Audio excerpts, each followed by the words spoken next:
What's going on YouTube? Listen up, young elder gang. This is Dr. Archie Rosenberg at you with another banger. Please make sure you like, subscribe, and share this video, fam. I hope this video get at least 100,000 likes. In this video, you will find history, definitions, scripture, information, and best of all, what we Americans have been deprived of from the beginning, the truth. Keep in mind this content used in this video is intended for entertainment, educational and informational purposes only. We will give you the total truth as we best understand it today. Be sure to hit that like button, young elder gang. Hit that subscribe button if you're new to the channel. Hit that bell and don't forget to check back with us every day for new content. The Empire of the City, 3 city-states, London, the Vatican and the District of Columbia. The Empire of the City consists of 3 cities which belong to no nation or state and pay no taxes. Vatican City, the City of London, inside London, and Washington, D.C. Vatican City controls the world through religion, the City of London controls the world through currency, and Washington, D.C. controls the world through force. The City of London, or the square mile, is a plot of land approximately a square mile in London. It is independent from England and is ruled by the City of London Corporation. Located in the centre of each city is an Egyptian obelisk erect. They are the obelisk in St. Peter's Square, the Washington Monument, and Cleopatra's Needle in the City of London. One question that immediately springs to mind is, why is there an Egyptian obelisk which is a tribute to the Egyptian sun god Amen-Ra in the middle of Vatican City? Contained within these 3 cities is more than 80% of the world's wealth. The Empire of the City is essentially the British Empire, or more accurately, the forces behind the British Empire of the past. The empire asserts its control over its colonies, such as the US, Canada, Australia, the European Union, through complicated means.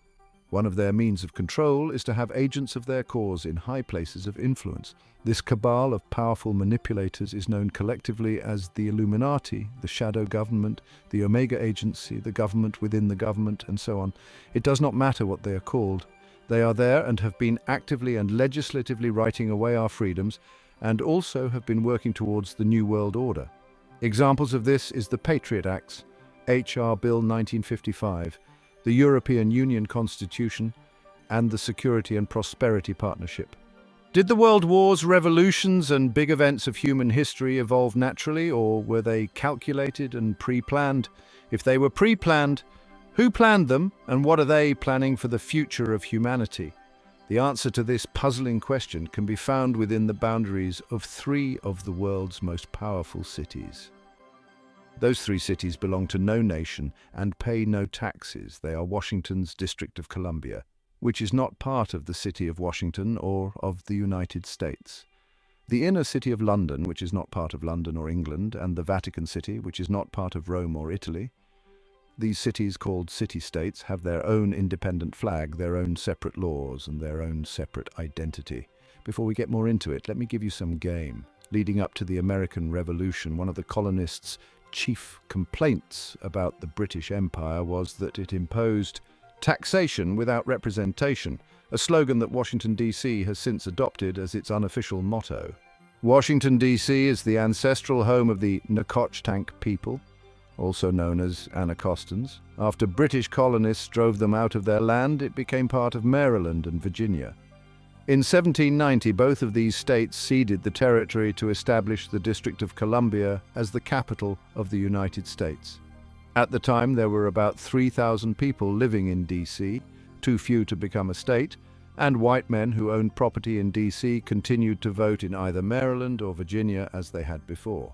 The U.S. Constitution, Article 1, Section 8, Clause 17, instructed that the seat of government be a district not exceeding 10 miles square, over which Congress would exercise exclusive legislation. James Madison spelled out the reason for the arrangement, explaining that maintaining an isolated district would prevent any state from holding too much power by being home to the national government. During Reconstruction, the Nacotchtank People, who now had been reclassified as blacks, Negroes, colored, black Americans, and later African Americans, made up about a third of DC's population. They were never slaves, they were prisoners of war, also called POW. POW is an abbreviation for prisoner of war, a term used to describe someone who is captured by the armed forces of an enemy during wartime. POWs can be combatants or non-combatants. such as militia members, volunteers, war correspondents, or civilians. The Geneva Conventions protect prisoners of war and state that they should be treated humanely, removed from combat zones, and not held for trial. However, POWs have historically been vulnerable to abuse, including beatings, starvation, and poor living conditions. The term prisoner of war was first used in 1620. The status of POWs has improved over time, with the first multilateral treaty to protect them being the Geneva Convention on Prisoners of War in 1929. Keep in mind, the Nacotchtank People were not a part of the United States Corporation, but now as black people they could beg to vote in the Wizard of Oz system. They staged for one black man to win the right to vote in local DC elections in 1867. This backfired on them because the Nacotchtank People, as blacks, quickly established themselves in the city's local government. Congress responded by dismantling that government through new laws in 1871 and 1874 that gave the president, whom DC residents still couldn't vote for, the sole power to appoint DC leaders. The president could consult with Congress when appointing these leaders, but because DC voters couldn't elect voting members of Congress, they had no way to influence these decisions.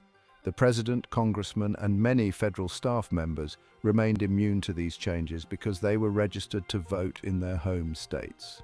DC's restrictions on voting and self-governance only applied to full-time residents, and like the voting restrictions that southern states used to prevent so-called black men from voting after Reconstruction, these restrictions were specifically designed to suppress the Nacotchtank People, who tried to get a leg up as so-called black people and gain political power. Now, before we get into breaking more down about the three cities-states, let's talk UCC. UCC stands for Uniform Commercial Code, a set of laws that govern commercial transactions in the United States. The UCC is a state law that has been adopted by all states, which allows businesses to have confidence that their contracts will be enforced consistently across the country. The UCC's purpose is to make business activities more efficient and consistent across the country. It covers a range of business transactions, including the sale of goods, secured transactions, and commercial paper. The UCC is organized into 11 articles, each with a self-explanatory title. The UCC also includes UCC filings, which are forms that parties use to notify the public of a business transaction. UCC filings are important because they help to protect a party's position if something goes wrong with the business deal. Creditors can use UCC filings to notify other creditors about a debtor's assets that are being used as collateral. If the UCC is the law of the land in America, then how does it pertain to me because I am not living in commerce? If the UCC was written and owned by the Vatican International Institute for the Unification of Private Law, how is that legal in America? According to PL 88-243, the UCC is law of the land of Washington, D.C. It's a well-known fact that Washington, D.C. is not a part of America and has never been. So if the UCC is law of land for the Federal Corporation of the United States, how does this apply to the 50 Union states? Public law was converted to public policy in 1938. Does public policy only deal with corporation? Yes, is the real answer.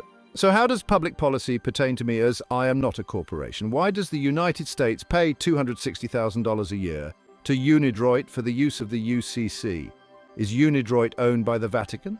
The International Institute for the Unification of Private Law, Unidroit, is an independent intergovernmental organization that aims to harmonize and modernize private and commercial law. Unidroit's purpose is to study and formulate uniform law instruments, principles and rules to modernize, harmonize, and coordinate private and commercial law. Unidroit has 65 member states from 5 continents, representing a variety of legal, economic, and political systems. Unidroit is located in the Villa Aldobrandini in Rome, Italy. Unidroit cooperates with other international organizations, including the Hague Conference on Private International Law and the United Nations Commission on International Trade Law, UNCITRAL. Is Washington, D.C. not a part of the 3 city-state empire that rules the world? The City of London, the City of Rome, and Washington, D.C., the Empire of the City. A. The Uniform Commercial Code, UCC, is a set of laws that provide legal rules and regulations governing commercial or business dealings and transactions in the United States. It is important to understand that the UCC is not the law of the land, in the sense of being the overarching law applicable to all aspects of life. Instead, it is a collection of laws that standardize and harmonize commercial transactions across the states. The UCC has been adopted in some form by all 50 states in the US, making it a significant legal framework for commercial transactions. Its adoption is not related to the Vatican or the International Institute for the Unification of Private Law, UNIDROIT. The UCC was created by two private legal organizations, the American Law Institute and the National Conference of Commissioners on Uniform State Laws, to harmonize state laws in the US. Public Law 88, 243, which you mention, refers to the act of Congress that facilitated the adoption of the UCC in the District of Columbia.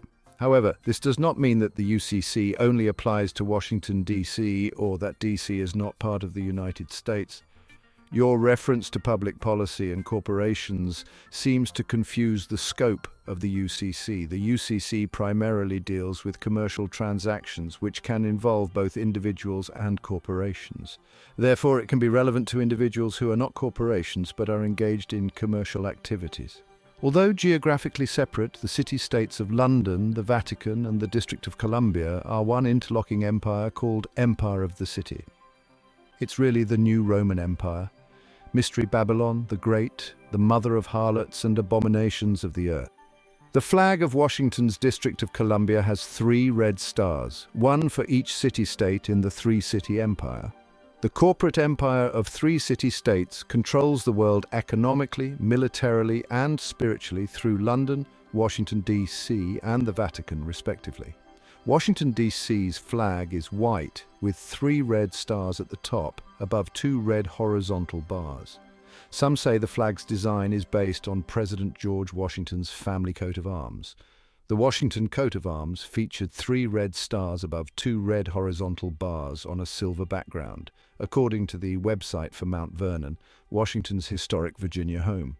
The person credited with designing the flag, Charles A.R. Dunn, later wrote that it felt natural that the Washington coat of arms be the inspiration for the District of Columbia flag. The Vatican in Rome is the smallest independent state in the world and home to the Roman Catholic Church's spiritual leaders, including the Pope. The Vatican and the Catholic Church have long been topics of intrigue and the subject of power because of their history of secrecy and scandal.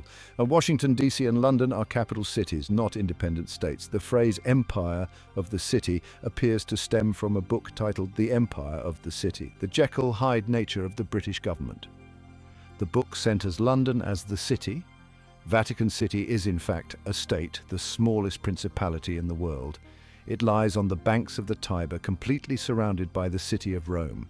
Banks of the Tiber refers to the riverside areas along the Tiber River, most notably in the city of Rome, Italy, where the river is a prominent geographical feature. Essentially, it means the land bordering the Tiber River. Its status as a separate state emerged from the Lateran agreements of February 1929. It has its own newspaper postal service, radio and television station, its own flag and a population of about 1,000. The Vatican also has its own army of Swiss guards, and it even has its own prison. The Vatican rules over approximately 2 billion of the world's 8.1 billion people. The colossal wealth of the Vatican includes enormous investments with the Rothschilds in Britain, France and the USA, and with giant oil and weapons corporations like Shell and General Electric. The Vatican's solid gold bullion worth billions is stored with the Rothschild-controlled Bank of England and the US Federal Reserve Bank. The Catholic Church is the biggest financial power wealth accumulator and property owner in existence, possessing more material wealth than any bank, corporation, giant trust, or government anywhere on the globe. The Pope, who is the visible ruler of this colossal global wealth, is one of the richest men on earth, while 2/3 of the world earns less than $2 a day, and 1/5 of the world is underfed or starving to death. The Vatican hoards the world's wealth, profits from it on the stock market, and at the same time preaches about giving. How did the Pope and Vatican accumulate all that wealth over the millennium? One method was to put a price tag on sin. Many bishops and popes actively marketed guilt, sin, and fear for profit by selling indulgences. Worshippers were encouraged to prepay for sins they hadn't yet committed and get pardoned ahead of time. Those who didn't pay up risk eternal damnation in Satan's oven. Pope Leo X rebuilt St. Peter's Basilica, selling tickets out of hell and tickets to heaven during the Dark Ages. The Catholic Church not only hoarded the wealth they collected from the poor, but hoarded knowledge they kept the masses ignorant and in the dark by denying them a basic education during World War II. The Vatican was criticized for supporting Hitler in his Nazi regime. To this day, the Vatican is still under investigation for plundering Nazi gold from the Swiss bank accounts of Jewish Holocaust victims. Over the past 5 decades, more than 1,500 priests and bishops have been identified in the sexual assault of tens of thousands of boys and girls in their trusting congregations and orphanages. Why is this filthy rich institution preaching spiritual values of poverty and chastity, while cardinals, bishops, and priests cover up their crimes of sexual abuse? Why has the Church fought and resisted the compensation claims of their sexually, emotionally, and spiritually traumatized victims? Like Vatican City, London's inner city is also a privately owned corporation or city-state located right smack in the heart of Greater London. It became a sovereign state in 1694 when King William II of Orange privatized and turned the Bank of England over to the bankers. By 1812, Nathan Rothschild crashed the English stock market and took control of the Bank of England. Today, the city-state of London is the world's financial power centre and the wealthiest square mile on the face of the earth. It houses the Rothschild Control Bank of England, Lloyd's of London, the London Stock Exchange, all British banks, the branch offices of 385 foreign banks and 70 US banks. It has its own courts, its own laws, its own flag and its own police force. It's not part of Greater London or England or the British Commonwealth and pays no taxes. The city-state of London houses Fleet Street's newspaper and publishing monopolies. It is also the headquarters for worldwide English Freemasonry and headquarters for the worldwide money cartel known as the Crown. Contrary to popular belief, the Crown is not the royal family or the British monarch. The Crown is the private corporate city-state of London. It has a council of 12 members who rule the corporation under a mayor called the Lord Mayor, and his 12-member council serve as proxies or representatives who sit in for 13 of the world's wealthiest, most powerful banking families. This ring of 13 ruling families includes the Rothschild family, the Warburg family, the Oppenheimer family, and the Schiff family. These families and their descendants run the Crown Corporation of London. The Crown Corporation holds the title to worldwide Crown land in Crown colonies like Canada, Australia, and New Zealand. The British Parliament and the British Prime Minister serve as a public front for the hidden power of these ruling Crown families. Like the city-state of London and the Vatican, a third city-state was officially created in 1982. That city-state is called the District of Columbia and is located on 10 square miles of land in the heart of Washington. The District of Columbia flies its own flag and has its own independent constitution. Although geographically separate, the city-states of London, the Vatican, and the District of Columbia are one interlocking empire called Empire of the City. The flag of Washington's District of Columbia has 3 red stars, one for each city-state in the 3-city empire. This corporate empire of 3 city-states controls the world economically, through London's inner city, militarily through the District of Columbia, and spiritually through the Vatican. The Constitution for the District of Columbia operates under a tyrannical Roman law known as Lex Fori. The Lex Fori is a Latin legal term that refers to the law of the jurisdiction where a legal case is being heard. It is the law that applies to procedural matters such as how to file a lawsuit, how to collect evidence, and how to enforce a judgment. The Lex Fori is generally accepted to apply to procedural issues regardless of the law that applies to the merits of the case. The Lex Fori, which bears no resemblance to the US Constitution when Congress passed the Act of 1871, it created a separate corporate government for the District of Columbia. This treasonous act allowed the District of Columbia to operate as a corporation outside the original Constitution of the United States and outside of the best interests of American citizens. A sobering study of the signed treaties and charters between Britain and the United States exposes a shocking truth. The United States has always been and still is a British Crown colony. King James I was famous not for just the King James Version of the Bible, but for signing the first Charter of Virginia in 1606. This charter granted British forefathers a license to steal, rob, settle and colonize America lands. On April 10, 1606, King James I of England granted the following charter to the investors of the Virginia Company of London. It permitted them to settle a swath of the North American coast and led to the establishment of Jamestown a year later. The charter also guaranteed that future kings and queens of England would have sovereign authority over all the citizens and colonized land in America stolen from the Indians after America declared its independence from Great Britain. The Treaty of 1783 was signed. That treaty specifically identifies the King of England as the Prince of the United States and contradicts the belief that America won the War of Independence, although King George III of England gave up most of his claims over his American colonies. He kept his right to continue receiving payment for his business venture of colonizing America. If America had really won the War of Independence, they would never have agreed to pay debts and reparations to the King of England. When Congress passed the 13th Amendment to the Constitution, the US President was made subservient to the King of England.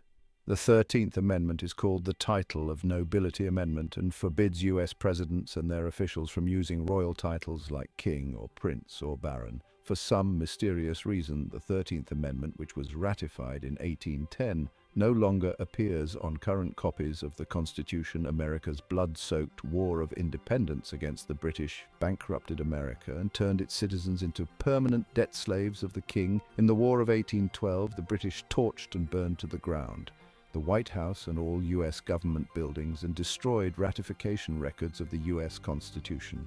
1 century later, a corrupt US Congress committed the biggest theft in world history. They passed Paul Warburg Federal Reserve Act in 1913, handing over America's gold and silver reserves and total control of America's economy to the Rothschild banksters. Most Americans still believe that the Feds or Federal Reserve is the government. It is not. The Fed is a privately owned banking system whose majority Class A shareholders are the Rothschild, Warburg Kühnen, Astors, J.P. Morgan, Rockefeller, Lee's in China, the Lehman Brothers, and etc. This private banking cartel is the Feds and is never audited, never pays taxes. They print and design America's money, which displays stolen symbols of the ancient Moors, who are the real Egyptians.